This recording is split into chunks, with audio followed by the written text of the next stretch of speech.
Hi, very good evening. Jai Shri Krishna Guru. Thank you for joining the satsang once again. I hope you had a very good day. Let us continue from where we stopped yesterday, chapter 12. Om Shri Gurubhyo Namaha, Om Shri Ganeshaya Namaha, Om Shri Saraswataya Namaha, Om Shri Guru Dattatreya Namaha, Om Shri Mahalakshmi Namaha, Guru Brahma, Guru Vishnu, Guru Devo Maheshwaraha, Guru Sakshat Parabrahma, Tasmai Shri Guruve Namaha. Shri Sai Satcharita Parayan, the life and teachings of Shri Sai Baba, chapter 12.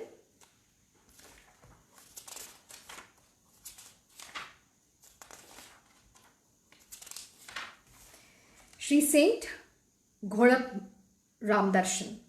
My obeisance to Shri Ganesh, to Shri Saraswati and Shri Guru Maharaj, to the family deity to Shri Sita Ramachandra. My most humble obeisance. I bow in reverence to the most venerable Guru, Shri Sai Nath.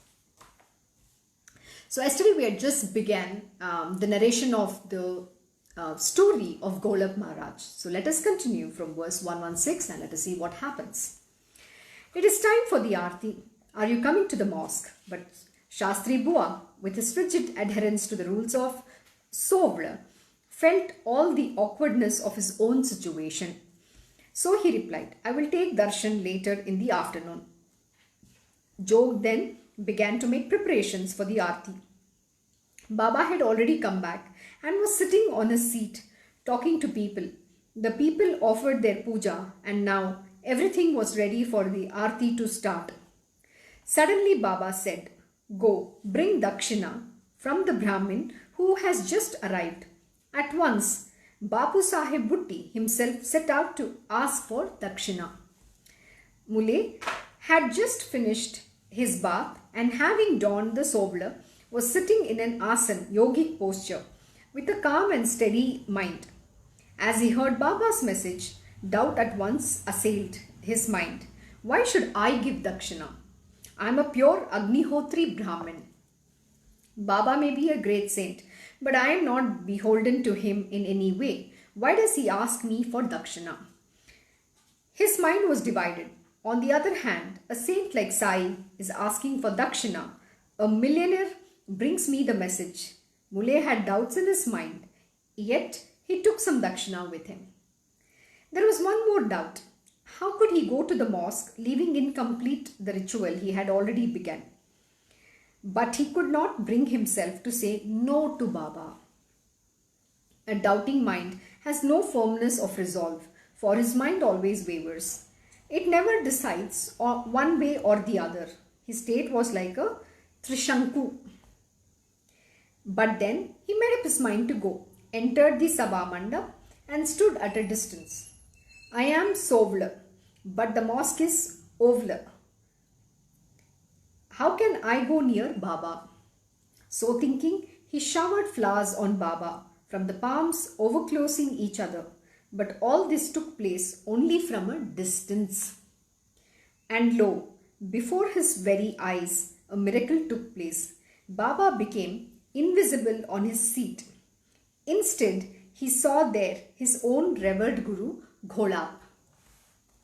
Everyone else saw only Sai Samarth, as usual, but for Mule's eyes it was Gholap Nath, who had already taken Samadhi long ago. Mule was astonished beyond words. How beautiful it is.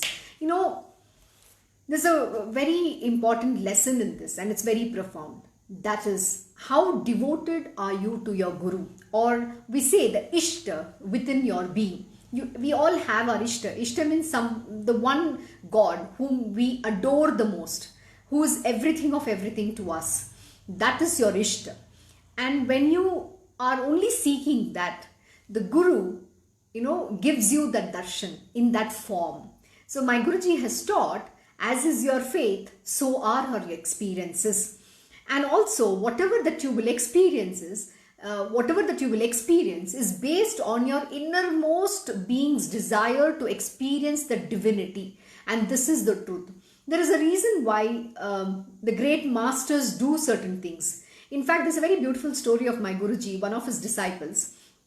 So he had his own Guru many years ago. And that Guru had passed away. So finally, he had met my Guru. Rather, the Guru finds him. So he was with my Guru and he had this dichotomy similarly like this. I'm believing my guru, and how do I, be with my guru? That's my guru. So this conflict was always there, and then he didn't know what to do. So one day my Guruji told him, go and meet your Guruji and come. So he went where his Guru's Samadhi was, and he prayed there, and he sat in meditation. In that, he got an answer that my Guru and his Guru are none, they're one and the same. See, it is all about the Guru Tattva. Guru is a principle. It's a Tattva. It's an essence. The unmanifest, the Tattva, the principle manifests. It takes a form so that they can teach you, impart the knowledge of the truth. They can put the adharmic people on the path of dharma. They can show you what righteousness is. I think this is exactly what we have been studying in this many chapters. I don't have to repeat the same thing, but yes, I am just reminding you what it means. So the tattva is what we need to worship, because we get biased by when we see someone, oh, he's my guru, he's somebody else's guru. See, the form is there so that you can have your devotion, you can imprint that devotion, so that once that becomes firm, you will understand that the guru is everywhere. He's an unmanifest. You can experience that unmanifest being at all times. So you become one with that. That means you become one with the Brahman. That is how the self-realization happens. When we say self-realization, you have to realize your own self. There is nothing from outside. It is self within. So that realization happens within. This is the beauty of it. But in order to go, get to that point, you need to have that firm faith and never doubt the gurus. There is a reason why certain masters do certain things. Here Baba had sent for a Guru Dakshina, because when you meet your Guru, you offer Guru Dakshina. It is a way how the Gurus, take charge of certain things, whether it is to impart knowledge or whether it is to, redeem you from karma. There's a reason, because there is no free lunch, even in God's heaven. So Dakshina is a very important aspect. I know what, as we evolve through the scriptures, in this there are very important chapter which Baba is going to impart the knowledge and the significance of Guru Dakshina. You need to listen to this, because we human beings are very petty when it's connected to money or anything else. I'm not going to touch upon that topic right now, but we'll come to that as we evolve and when that subject comes up. So coming back, so this is what the gurus do. So they give you the darshan that you experienced. And that is so beautiful. And for Mule, he was completely bewildering. He was shocked. He was stunned. How could I see Gholap Maharaj, my Gurudev, over there? But for everybody else, it was Sai. So Baba was there. But only for him, Baba transformed, and he gave him the darshan of his own Gurudev. That was so beautiful. Although the Guru had in fact taken Samadhi, Mule was amazed when he saw him in person in front of him. Fresh doubts arose in his mind.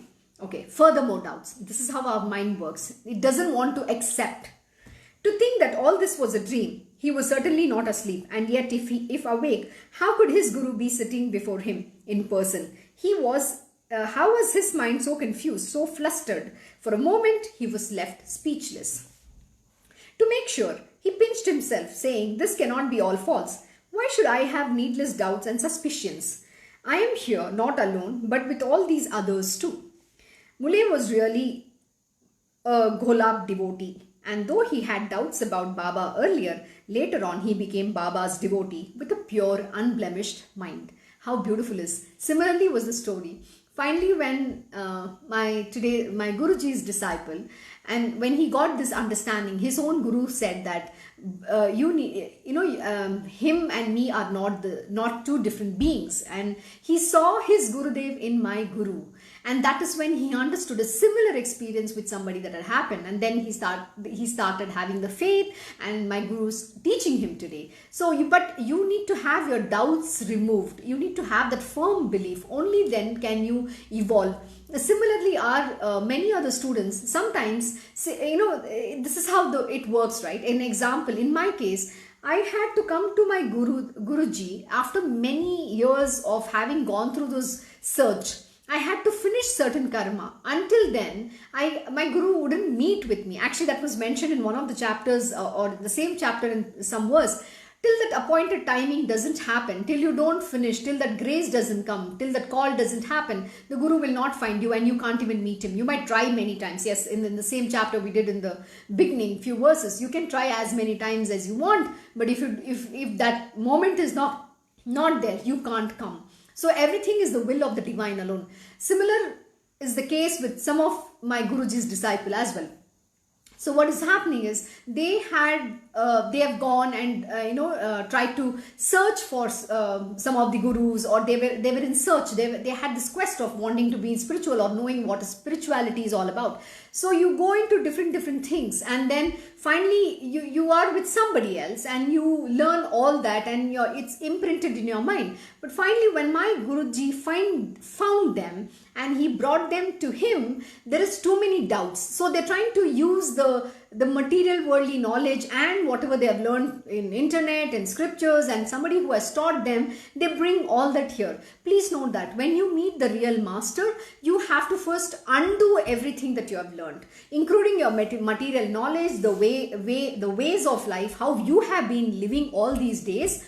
You have to just chuck it out. When you enter the real master's ashram, the first thing we need to leave out is our chappal, ego, mind, arrogance, everything else. And that knowledge that we think we know about life, spirituality, all that you have to leave. It has been my own personal experience. Initially, during my initial days with my Guruji, he used to tell me a lot of things. He used to teach me a lot of things.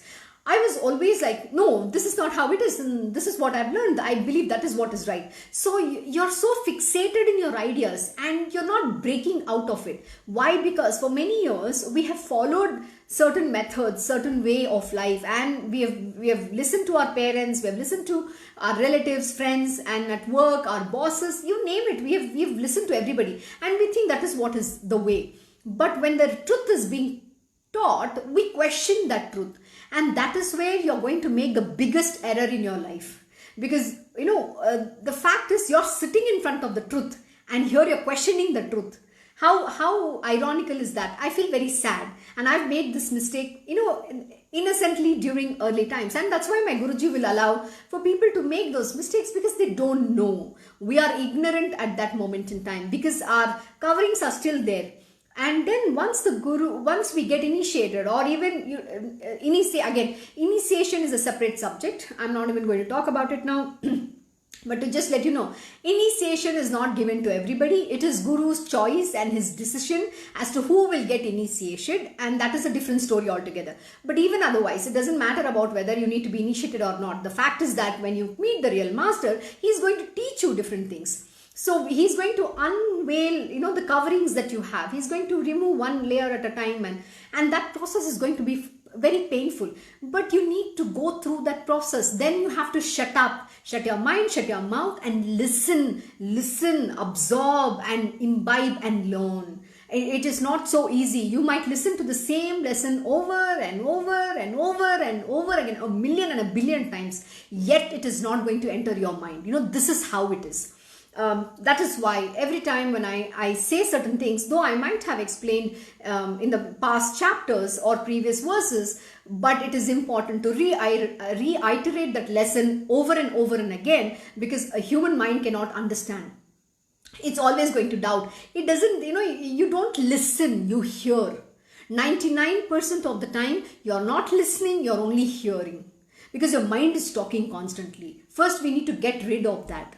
So even as we evolve, so when people come to him, this is the challenge they face. But the most important thing for you to understand is leave everything outside the door. Come with an open mind, just become that sponge and absorb everything as much as you can. When you dip the sponge in the water, it becomes heavy. Earlier it is very light. But the moment you dip in the water, it becomes heavy. Why? It's absorbed the water. So become that sponge and absorb everything that your Guru is teaching and imbibe, and then contemplate, manan, do manan. You need to cogitate and understand what is he saying, why is he saying, and then go on that quest, question him, and then he will take you ahead, and then he will explain you beautifully and give you the real-time experience. See, you need to understand a very important a quality of the true master. Only a true master can give you that experience of who God is, and not anybody else. You will not get this experience elsewhere in your world. That is how they work. And you will get this experience when you have that little bit of faith. The little bit of faith is that effort that you have to put in. It's not going to just come to you. Oh yes, I am devoted. I believe in my guru. I'm going to be. I believe in this. It's going to happen. No, it doesn't work like that. You need to show that faith. You need to show that little bit of faith and then evolve. Then the guru slowly takes you ahead, and it is very beautiful journey. But it's not an easy journey. Know that.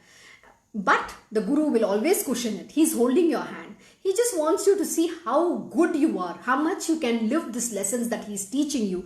And the challenges come dime a dozen. It grows. You know, my Guruji will always say, hey, if you don't have enemies and if you don't have challenges, how will you evolve? You'll become a below average or a mediocre human being. But to become God, you have to face that. And he says, if I'm putting a challenge in front of you, don't you think I'm going to give you that strength and that knowledge to fight that? This is the conviction and faith you need to have. And such is the life of spirituality. And having a guru, this is what makes it even more wonderful.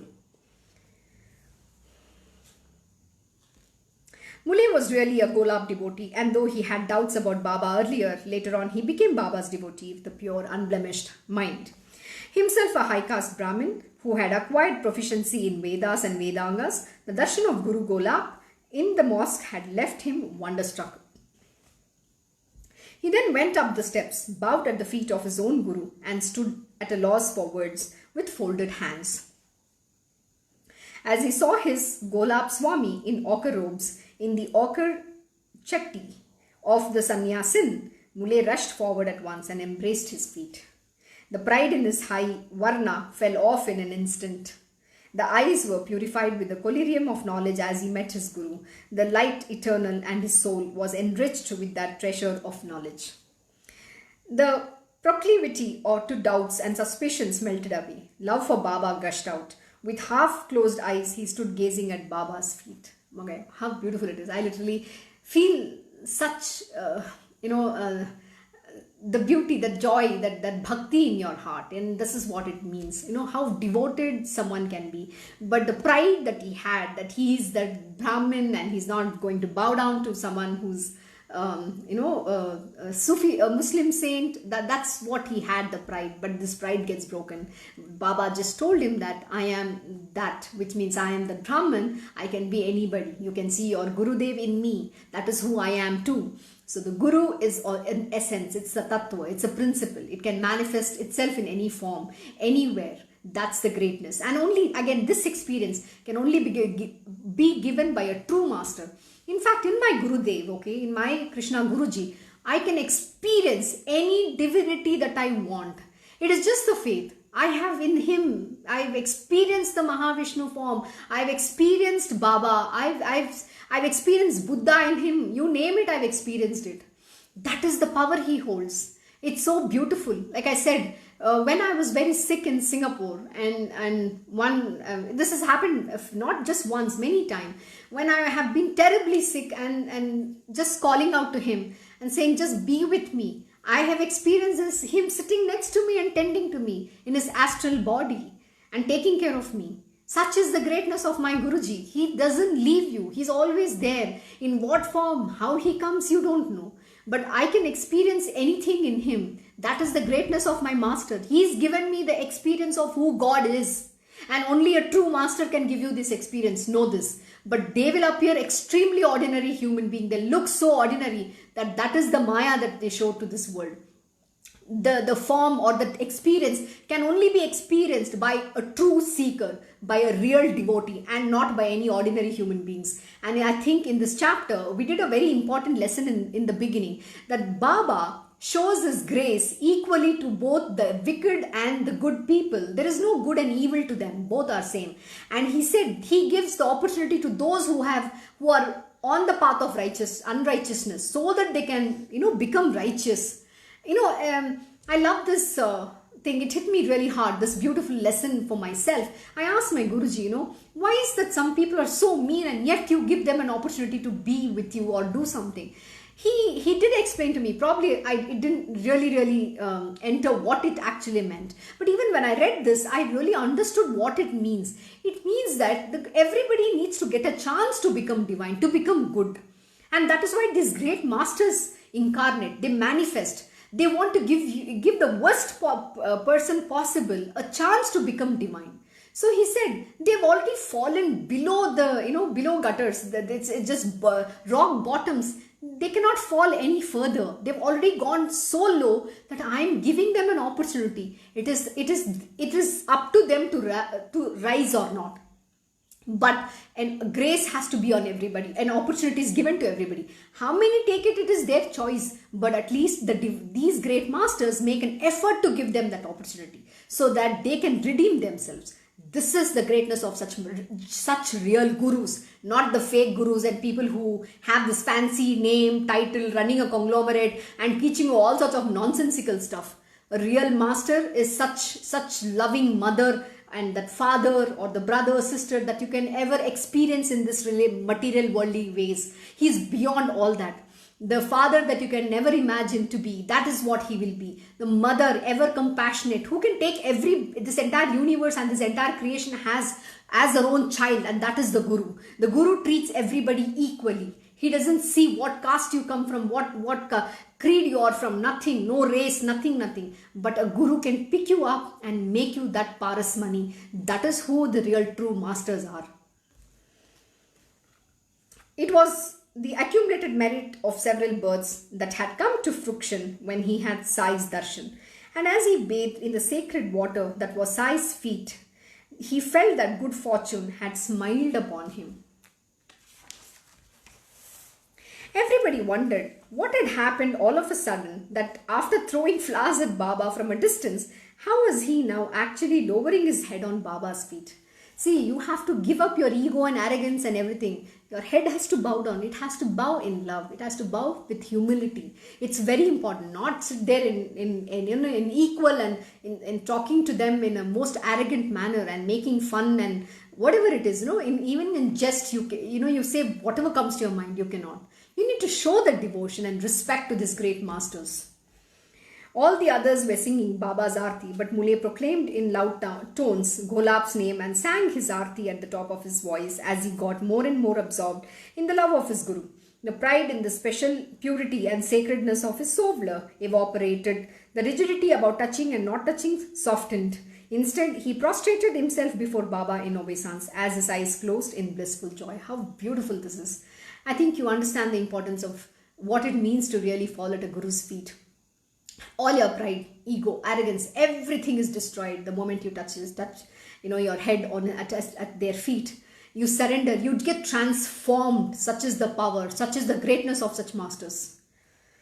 But as he got up and opened his eyes, Gholap Swami had disappeared, and in his place he saw Sai Samarth asking for dakshina. He saw Baba, the joy incarnate with his marvelous power. The mind stood still in awe and wonder. He forgot his earlier attitude towards Baba. Having seen Sai's wonderful Leela, he forgot hunger, thirst, everything. Mule was in ecstasy to have his own Guru's darshan. His mind was satiated. He prostrated before Baba and tears of joy welled up as he bowed his head at Baba's feet. He offered whatever dakshina he had brought. Once again, he lowered his head on Baba's feet and his eyes filled up with tears of love and hair on his body stood on end with rapturous delight. A lump rose in the throat and the Ashtabhavas choked his heart as he said, "Not only are all my doubts resolved, but I have also met my Guru." All present there, including Mule himself, were overcome by powerful emotions of love and awe at Baba's unique Leelas. It was only then, after the actual experience, that they understood the significance of the ochre chalk. It was the same Sai Maharaj. Mule too was the same person. How then did the transformation come about at that particular time was what they wondered at. But who can comprehend Baba's mysterious ways? Inscrutable indeed are his Leelas. So beautiful and so true. Equally wonderful was the experience of the Mamlatdar, who was keenly desirous of Sai Darshan and set out for Shirdi, taking with him a doctor friend. The doctor, a Brahmin, was a righteous man and a great devotee of Shri Ram. He was scrupulous, follower of the discipline of rites, rituals, vows, etc. as prescribed by the Shastras. Sai Baba was a Muslim, whereas his tutelary deity was Shri Ram. Hence, he had already warned his friend that he would not bow before Baba in obeisance. I cannot bring myself to make obeisance at the feet of a Muslim, and therefore I have had reservations about going to Shirdi right from the beginning. No one will press you to touch his feet. Nobody will be obdurate on this point. Do not entertain any such ideas and make up your mind, firmly go. Never will Baba say, make obeisance to me. When the Mamlatdar gave this firm assurance, the doctor had the inclination to go. In deference to his friend's words, he made up his mind firmly, pushing aside all his doubts, and set out to have Baba's darshan. And the wonder of wonders, when he arrived in Shirdi and went to the mosque for darshan, it was he himself who first prostrated before Baba. His friend stared in amazement. So he asked him, how did you forget your own firm resolve? And how did you prostrate before a Muslim, and that too in my presence? It was then the doctor narrated to him the marvel of his experience. It was Shri Ram. He of the dark blue complexion whom I saw, and I at once bowed to that pure, beautiful, comely figure.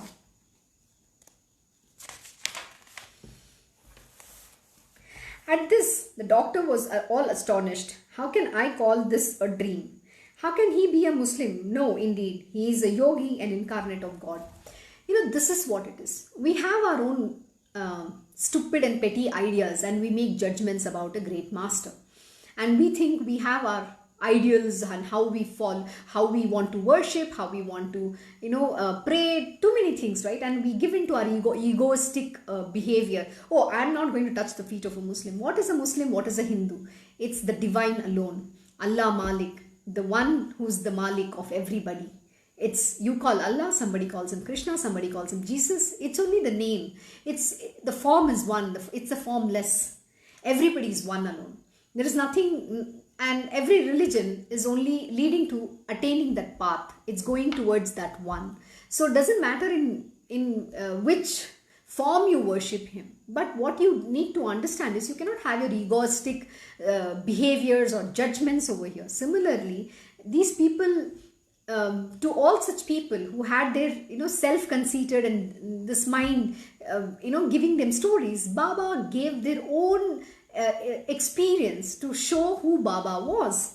And here he experienced Shri Ram. So where is this Muslim? You mean Shri Ram cannot come in the form of a Muslim? So why are we so biased? Why is this the judgments we make? When we say the entire universe is the divine alone, the divine can take any form and come. But do you have the eyes and the grace of the God to understand the divine? That is what is important.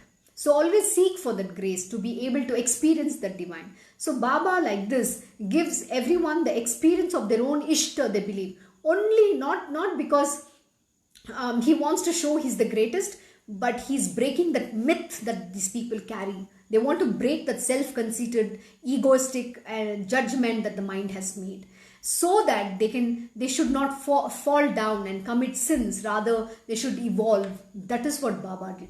He reinstates that faith in them. The great saint Chokamela was a Mahar by caste. Rohidas was a cobbler. Sajjan was a butcher who killed animals for a livelihood. But whoever thinks of the caste of these saints, the saints incarnate in this world, leaving their formless attribute state only for the benefit of the world, to free the devotees from the cycle of birth and death. I think this is repeated in every chapter so many times. And this Sai is the veritable Kalpadruma, the wish-fulfilling tree. This moment he is Sai, in the next moment he becomes Ram. Truly, he has destroyed the illusion of my conceit by making me bow my head in obeisance to him. How beautiful that is. Most important we need to overcome is the mind, and we have to break our egos. We have to crumble our egos, because we give in to this ego. I, who is this I, me, myself? Oh my God. Can we just be humble? Can we surrender? Thou art the great. I am nobody. There is no I here. It is thou. On the very next day, he took a vow that he would not put his foot into the mosque unless Baba blesses him with his grace. And to this end, he undertook a fast in Shirdi. 3 days passed by. As the 4th day dawned, listen attentively to what happened. A friend of his who had settled down in Khandesh suddenly arrived in Shirdi for Sai's darshan. Meeting him after 9 years long, his joy knew no bounds. At once, the doctor too followed his friend to the mosque. He immediately made obeisance when he went. So Baba said, "So doctor, did anyone come to call you? Then tell me first, why have you come?" As he heard this pointed question, the doctor's heart was overcome with emotion. He remembered his own resolve and was filled with sadness and regret. But on that same day, in the hour of midnight, Baba's grace descended on him as he tasted the sweetness of blissful happiness in his sleep. Later, the doctor returned to his own village, but continued to experience that state of perfect bliss for the next 15 days. His faith and devotion towards Sai grew steadily thereafter. See, it's not easy to get the grace of the divine. You need to first show your deservability here. How deserving you are, how sincerely within your heart you're seeking that. Because still that seeking doesn't come, that burning desire, whatever that is, very, very, very truthfully, it doesn't come from your innermost being. You are not going to get this grace. See, the divinity will watch. They are going to test, because it is not so easy that you're going to get things on platter. Because you need to first show what you are worth for, what you're worth or not. Your worthiness they will evaluate your worthiness, and after which that grace will come. Similarly, like this for the doctor, he experienced that bliss so perfectly, and then he attained that. He attained Baba's grace, and then it continued. So once that faith is established, then you will evolve on the path. You will become devoted to the Guru, because having that firm resolve is extremely important, and that is what you will attain. Innumerable are such experiences of Sai, which are one more marvelous than the other, and will only enhance the glory of this book. But I restrain myself from narrating them all for fear of lengthening the book. My listeners must have been amazed on reading the main story of Mule that came in the beginning, but they must know its essence, the moral of the story. Whoever may be one's Guru, one must repose one's full and firm trust in him. It should not be placed anywhere else. This is the real significance of the story, which should be firmly fixed in our minds. There seems no other purpose than this in this marvelous Leela of Baba. Whatever else others may draw from it, this is the true significance here. Actually, this is a very, very profound and a profound truth here about how you should always have that firm faith in your Guru. Okay, I'm going to give you a slightly different understanding here. There are two different aspects to this. One is, if you know an example, if you have your Guru, you know someone, and that Guru is no longer there, but you believe in him so much, and say assuming you have met another Guru, and then you go to him so that you want to go evolve on the path of the truth, and you want to get your spiritual wheel. That master, an example, I will take my own Guruji. When such people come to him, he will never say that they should follow my Guruji. On the contrary, he re-establishes their faith in that particular Guru alone. Yes, my Guruji will teach them, but he will re-establish. And this is for the real masters, not for the fake ones, okay? That's a catch here. So if the other Guru is someone, the real master, then that is how the masters work. They will not intervene in somebody's disciple or try to take them away from that Guru. That is the Guru Parampara. Okay, that is the principles. Those are the the rules and the regulations of how the Gurus operate. Okay, but when you go to this Guru, when you come to him and you don't have that, your own Guru is no more. He's not there anymore. My Guruji can take you under his wing, because he has to put you on that path and teach you and guide you. But he will never remove that faith you have for your own Guru. That is how they are. It's very beautiful. An example I'll give you, there was, we had in Kamareddy, there's a very good saint. His name was Riyananda Baba.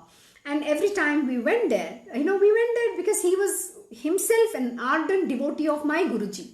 And he had his own disciples. And when we went there, we would all fall at his feet, including my Guruji will touch his feet, because we need to honor him as the master, because he's the master over there. And similarly, he will make my Guruji sit, and he so lovingly will do satsangs. But Riyananda Baba would talk in Telugu. That was his mother tongue. And then sometimes my Guruji will just listen. It is all about love and devotion over there. You don't need to understand the knowledge or anything. And many a time his disciples would reach out to my Guruji. You know what my Guruji will say? You need to go and ask Riyananda Baba, and you have to only follow what your Guruji has asked you to do. Because it is a human stupid mind to say, okay, I think I'm not getting something here, I will go and ask somebody else. It doesn't work like that. And this is what Baba is saying. He makes you, he says, right? Sorry, wait 1 minute.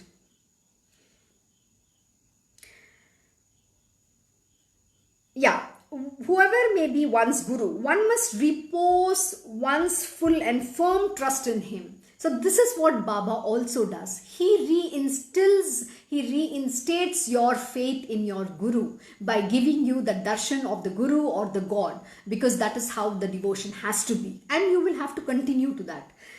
So this is the real significance of the story. So I think I've explained to you. I hope you understand.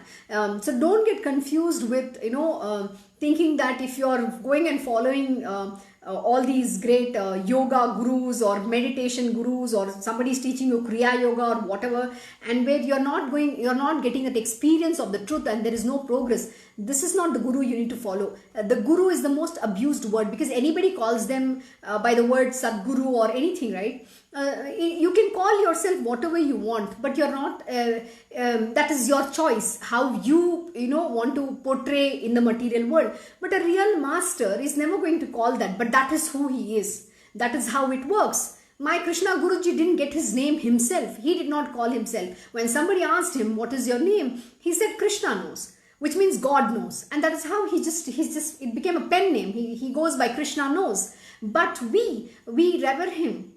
He's our Guruji. So we call him Krishna Guruji. That is how the name came into existence. But also know that is the will of the divine. That perfect name will come to them through their own students or anybody. But somebody will call that name. And that is also the will of the divine.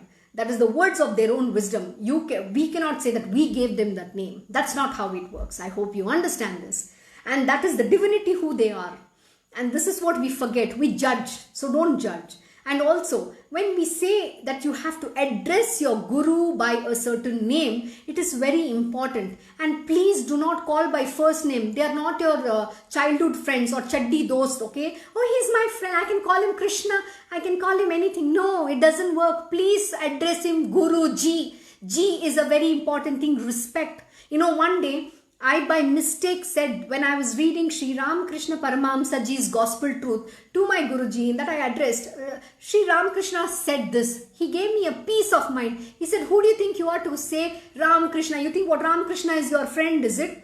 Give them that respect. Call Ramakrishna Paramahamsa Ji. That is very important. Similarly, to those who are listening to the satsang, always address, the masters with respect. Don't call by their first name.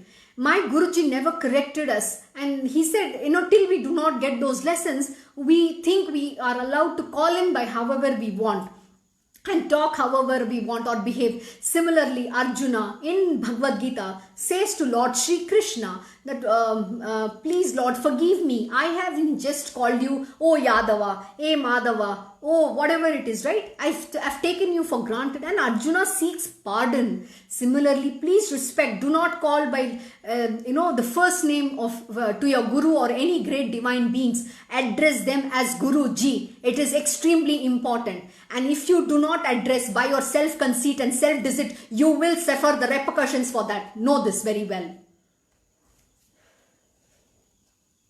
There seems, far greater may be the fame of other gurus. Our Guru may have none of it. but full faith must be reposed only in our own Guru. This is the moral of the story. Absolutely so true. You cannot go and have another Guru and have the faith in them. You need to always hold your Guru's feet tight. You cannot leave him. Actually, there's a very beautiful story given by Ramdas Maharaj. You know what he's taught? There was once a Brahmin who goes to Ramdas Maharaj and he says, I want to become your disciple. And then Ramdas Maharaj allows him to join him, and he says, okay, the Guruji now has certain rituals, the practices that they follow. So everybody has to go and beg for their meal. So Ramdas Maharaj says, please go and beg for today's meal. And this disciple says, oh my God, I thought I will go to Ramdas Maharaj Ji because he knew that Shivaji Maharaj was his disciple. And Shivaji Maharaj would come with all the great, he will offer to his Guruji some good feast, food, money and everything. So with that intention, this disciple comes to him. He comes to him thinking that he's going to get some good food to eat. And then what happens? He goes reluctantly to begging one day, and there he sees one other master sitting there, some other guru sitting there, and there's a big feast being organized. Now this person goes there and he says, oh God, if I be with Samarth Ramdas Maharaj, I'm going to only I'm going to be starved. I can't eat this dry bhakri. I want good food. So he goes to this other Guru there and he says, dear Guru, can I want to leave my Guru and I want to join you. Can you please take me under your wing? That's what he's seeking. He's praying to him. And so this Guru asks him, who is your Guru? He says, oh, that person is there in that forest who makes us go and beg. That's Samarth Ramdas. So this Guru understood who he's talking about because he was one of Ramdas Maharaj's disciple himself. Now he says, has he initiated you? And he says, yes, I have the Guru mantra. Now he says, please go and return the Guru mantra to your Guruji and then come to me. Now this person goes, with his own self-conceit, thinking, oh God, I found a place where I will get good food to eat. And then he goes to Samarth Ramdas Maharaj and says, I want to leave you. I want to join the other Guru because I cannot, starve like this. I can't eat this bhakri every day begging. I don't want it. Then he says, you please take away my mantra. So Ramdas Maharaj asks him, are you sure? He asks him 3 times. Are you really sure that you want to give away the mantra? And this person, because of stupid mind and ignorance, says yes. Then Ramdas Maharaj then says, okay, take this water, just gargle and then spit it on the ground. And then when he spit, the water, then the mantra was written on the ground. So that is the Guru mantra. Can you believe? He literally threw it out of his system. And then he goes back to the other Guru. And then he says, yes, I've given back the mantra now. Please take me under you. Now this Guru asks him, what did you actually do? And then he narrates this whole story. He says, what kind of a sinner you are.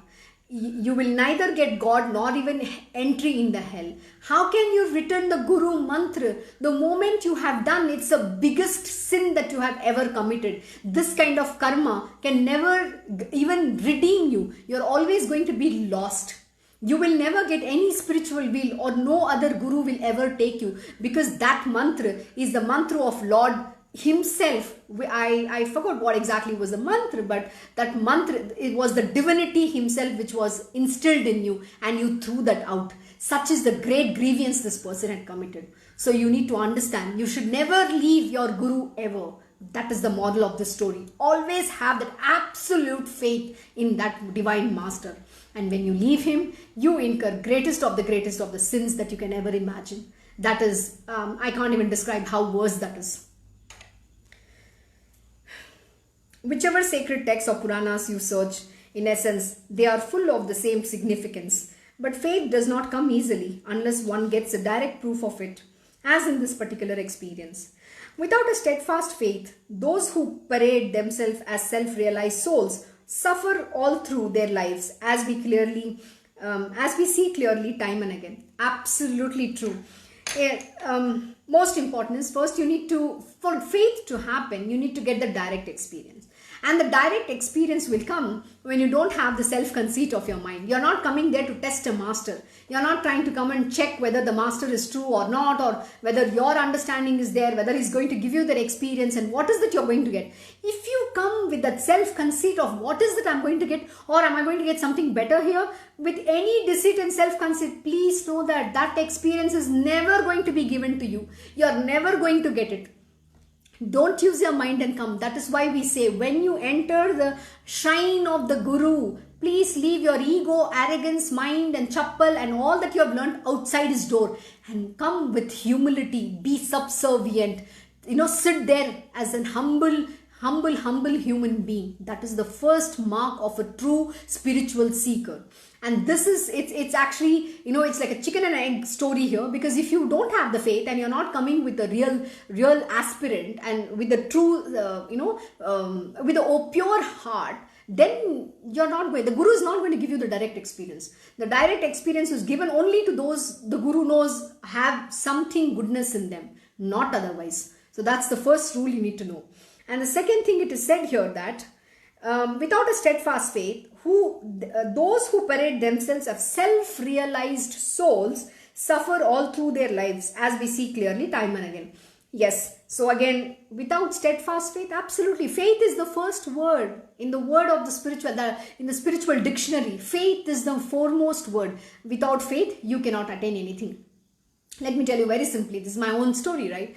Yes, many years ago, my mom wasn't, and she believed in the ritualistic practice or whatever the thing that she had learned. She never had that faith in my Guruji, though she knows my Guruji and whatever I was talking about. But it is only with the grace of my Guru that he pulled her in. But you know what? As she evolved, she developed that faith. Today, she has that absolute faith, and she herself goes and touches the feet of my Guru, and that is what the effort that my Guru sees, that steadfast faith comes. But first you need to show that much. Even the effort has to come from you, and when the effort comes from you, then the divine opens that up for you, and then you can evolve on the path. This is how it works. It doesn't happen overnight. So there are, again, suffer all through their lives, as we see clearly time and again. They are neither here nor there, are perpetually wrapped up in cares and worries, without having a moment's peace or rest, and yet they boast of being emancipated. Okay, this is very true. He's talking about people who parade themselves as self-realized souls. The self-realized beings. Again, the way to understand who is a self-realized being. A self-realized being is never going to tell you that he knows, or he is emancipated, or he's an enlightened being, or he's a self-realized being. He will never from his mouth utter this word. But you should know that the moment somebody says, I am self-realized, that person is a fake Guru. Here, I am not saying this. The scripture, Baba is talking about it. So don't go behind such idiots in this world. There are dime a dozen. And you're going to go in the gutters. Know this for sure.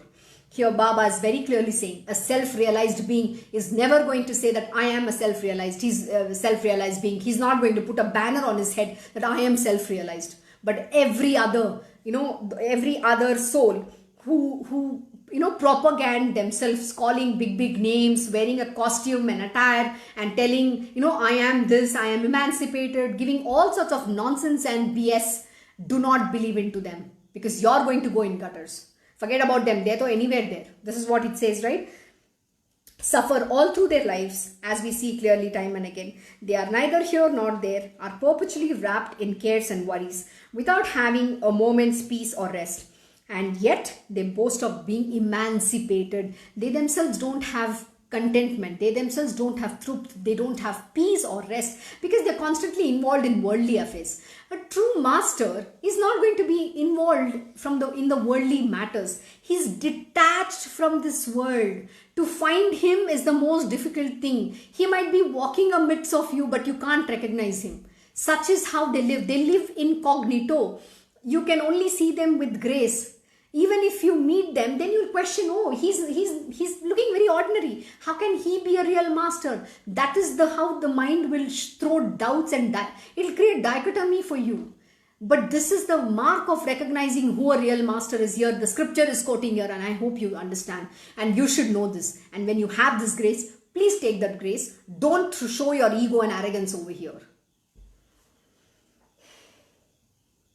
Now the next chapter will be even more absorbing than this one. Sai's darshan, taken over and over again, will bring the experience of joy unbounded. I will narrate how his devotee Bhimaji Patil was cured of tuberculosis and how Baba confirmed his faith in Chandorkar through a vision. Such is the immense power of the mere Sai Darshan, which frees us from all our sins and gives us in abundant measure highest pleasures of this world as well as those of the life hereafter. Just a mere glance of the great yogis can wash away the sins of the atheists. Then what of the believers? Their sins are destroyed most easily. How beautiful this is. Just a merest glance of the great yogis can wash away the sins of the atheist. Even those who say there is no God, even their sins they wash away. So what about the believers? When you are that ardent believer and have faith in your guru, your sins to get washed away so easily. How divine is that? Just with faith, when you touch the feet, he absolves all your karmas. But you don't even understand, no, this is happening. How sad, people are so blind. They live in their mind, constantly dwelling in the miseries of their worldly life and running a rat race. Oh, I need to do this. My boss is bad. I need to pay my EMIs. What not? Oh my God, you're entangled in the worldly mesh. You don't know how to even get out of that. And you're committing more and more and more karmas. But by listening to Sai Satcharita or even, having the grace of the Guru, you will be able to redeem yourself. You will be able to absolve of all your sins and put an end to that. Many years ago, when I used to work for a corporate back, I was living in Singapore. And at the time, whatever my Guruji taught, probably I didn't understand. And every day I was to go to work and come back and I would complain to him. Whine, oh, bitch, constantly crip, whine. Oh, this happened to me at work. Oh, today my boss was bad. Today something didn't go well. Oh God, I have so much. My parents are hounding me for something.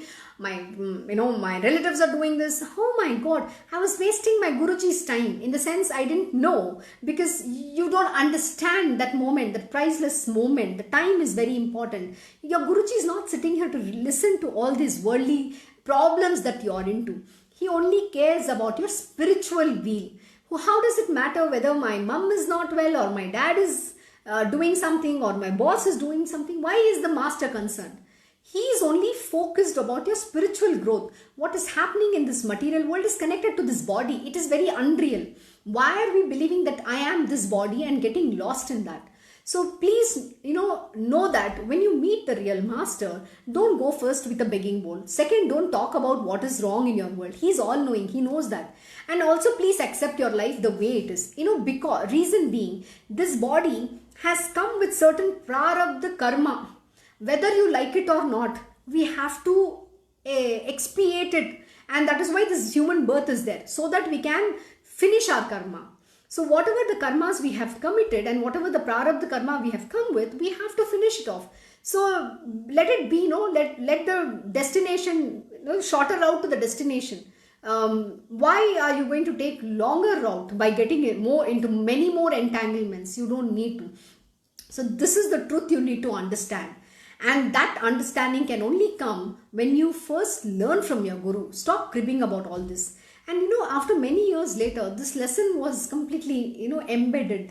Today, it doesn't matter to me what's happening at my work or anything. I just have to do. Yeah, there is a situation. You need to solve it and overcome. Please know that when you are committed in your spiritual world, then divine, He will open up doors for you. He will himself give you that solution. Why don't you have that faith? All you need to have that faith is that you will be able to solve. When you have that conviction, you are empowering the divinity inside of you, that you are capable of doing this, because Lord Shri Krishna, your Guru, resides within your heart. He's not anywhere outside. That is why we say we have to go inwards and not outwards, because that is what is self-realization, that the divinity is within me. I am that self. That is the realization you need to have. So when he is with you, what cannot be solved in this universe? Everything is perfectly fine. So you will find your answers. You will be able to overcome everything, and that too in a manner which you wouldn't even have imagined otherwise. So, and today, I'm not joking, but this is so beautiful. It doesn't, a lot of things happen. I don't let that come to me, because I know I have to be very good in my job. My job is to do alone, not bother about what the outcome is going to be. And never discount anything. Give everybody their due respect and just keep doing your job very religiously. Don't get carried away to what people are talking. Don't indulge yourself into gossips. Don't indulge yourself into whining, all these bitching sessions. It's not necessary. Don't talk about another person. It's not important to discuss people. You know, a great leader does not discuss people. He discusses idea. So focus on your progress. Focus on your growth. That is what will take you ahead. He who has fixed his mind in the Brahman has directly experienced revelation. Such a Mahatma, by the power of his merest glance, will enable one to overcome the most unsurmountable of sins. Such are Baba's incomprehensible Leelas. Baba has love for you. Hence, all of you, learned or ignorant, listen to his story with a pure heart. That is what is important. We need to listen with our goodness of heart, pure heart. When you open your heart with that faith, knowledge will seep in. Not with self-conceit, deceit or something, your mind is going to constantly put an obstacle to you, not letting you listen. That cannot happen. You should just say, shut up, and then say, Baba, let me listen to these words with full attention. Just pray to him. You will see how magic happens. Where there is a tender loving devotion, where there is a fond attachment to Baba, there alone is the manifestation of a true yearning of love. There alone is to be seen a real joy in listening to his story. This is extremely true. My Guruji once said this so beautifully. We think that the God can be manifested in everybody. Yeah, everybody, like Lord Shri Krishna has said, I reside in everybody's heart. You can find me there. But only in few do I manifest myself. It means that only in very select few can you experience the divinity. Though, he resides within us, doesn't mean that you can experience this in everybody. So when you go in the presence of such great masters or the devotees of the Lord and such real gurus, you will experience this yourself around them. There is something that they will carry, that energy, that aura, that goodness, that love. You can experience that in reality. This is what it is said. And you can't experience this divinity elsewhere, not in any statue in some temple, but only in the true master. In his presence, you can experience every God that you want. Like how Baba, Sai Baba gave Gholap Maharaj's darshan to his to Mule, and giving the darshan of Shri Ram to one of the other devotees. That is how Baba does, and that is the similar thing that happens. So know that it is the manifestation of divinity is only in the pure hearts, and that is only selected few, and the divinity will choose who they are and they will manifest in them. But that you have to evolve through that sadhana. You can experience the divinity in them, but not in everybody else. That is the truth here. I will read this verse once more for you to understand, because when you come across in such company of these divine masters and those devotees, you need to be able to recognize that truth. Where there is tender loving devotion, where there is a fond attachment to Baba, there alone is the manifestation of a true yearning for love, of love. There alone is to be seen a real joy in listening to his story as well. Absolutely true. And that is where you will see them enjoying that satsangs when they want to sit and listen to their masters. All we do is listen to satsangs. Somebody today had visited us here and in Krishna Ashram. And the first question they asked me is, oh, I have not seen a TV here. I said, sorry, we don't have TV. What my Gurudev does is, even during our breakfast in the morning, the one thing he does is he educates us what is happening in the world, which will help us, evolve in our own material world as well spiritual. Both discussion happens.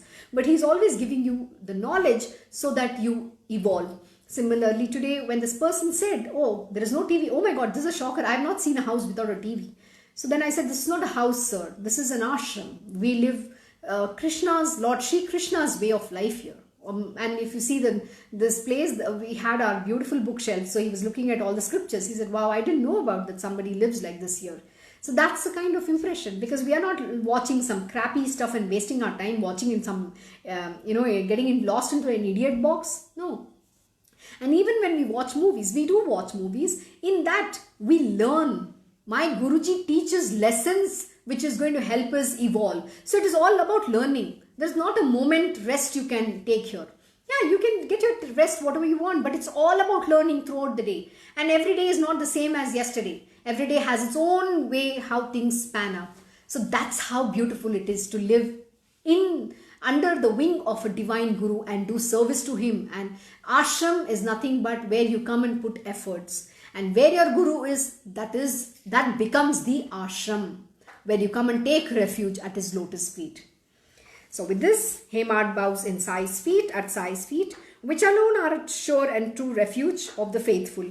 To their power, there is no limit. They are strong enough to destroy the fear of worldly life. We'll be to all. Here ends the 12th chapter of Shri Sai Satcharita called Shri Sant Gholap Ram Darshan, as inspired by the saints and the virtuous and composed by his devotee Hemad Pant. Thank you so much for listening in. I hope you enjoyed today's wonderful story and lesson. We'll see you tomorrow at 7 p.m. same time. Thank you again. Om Shri Mahaganapate Namaha. Om Shri Gurudev Datta. Om Shri Sachidananda Sadguru Sainath Maharaj Ki Jai. Om Namo Bhagavate Vasudevaya. Digambara Digambara Shri Pad Vallabha Digambara. Om Shri Krishna Gurunathanataya Shri Guruve Namaha. Om Devi Durgaya Namaha. Om Shri Krishna Arpanam Namastu. Krishnam Vande Jagat Gurum.